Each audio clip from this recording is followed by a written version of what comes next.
creating your video with Camtasia.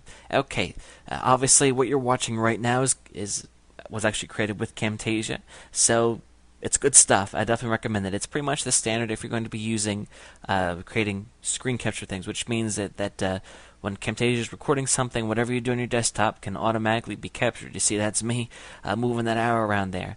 And I can also go to the internet and capture things that way. You know, what I type in and what I look at. So it's really cool. But essentially what I'm going to show you with here now is how to use Camtasia to take your PowerPoint presentations and make a video out of it. The first thing that you do is you open up Camtasia on your computer, and again, Camtasia, I think it's about $150. However, you can download a free trial for 30 days, which is certainly a lot of time to play around with it. Once you have the program, you open it up, and it looks a little something like this. I am using a version that's a little bit outdated. I really do need to upgrade. Sometimes I don't like to upgrade because then you're not familiar with things, and that can throw you for a loop. But it should look similar to this. And essentially, what you do here is you're going to click on Record the Screen, and a box is going to come up, and that box is going to be what you record with. So essentially what I'll do is I will go through and I'll open up my slideshow presentation. Then I'll go back to Camtasia and hit record, and then just go through and advance the slides, as time elapses. Now, of course, if you want to, if you have a microphone plugged in your computer, you can just do audio, and then or you could not talk and just put some type of audio with it after the video is filmed. Or you can do both. Once you have the video completed, you go back into here, and let me show you how easy it is to edit.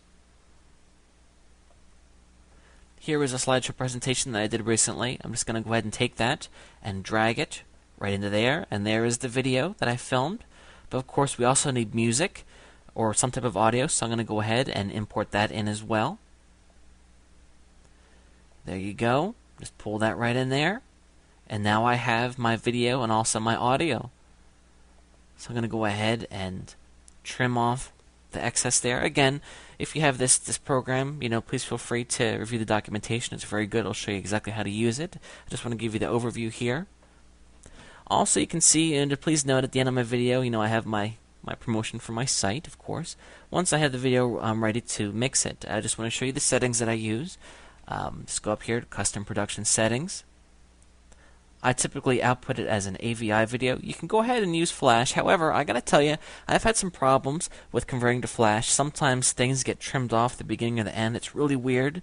AVI hasn't given me a problem, so that's what I suggest you use. I keep the frame rate at 5. I leave all this like it is. I send it to be a 640 by 480 video size. That's worked out well for me. I would not suggest making it too big because then your video file is going to get really big. And then you can have a watermark if you want to. That can be nice. The watermark could be the actual URL for your website. You can do that. You don't have to. Okay, I'll leave that the same. And then you can see here that I will, call this whatever I want to call it, and then just hit finish, and it'll go ahead and render the video, and I'm left with an AVI file. Now, if you watch the other method, please note that that video I made was a WMV. It doesn't really matter. Both these formats are more than fine to be submitting to the video sites. So AVI is how I do it in Camtasia. WMV is how I do it if I was going to use Windows Movie Maker. So again, I know that was kind of a quick run through. Please also feel free to look in the book to further review these methods on how to make these videos. But it really is not that hard. Just the whole process of creating these slides and then, of course, getting them captured on video. Once you have your video, then you are ready to start submitting it, and that's what we'll start talking about in the next video.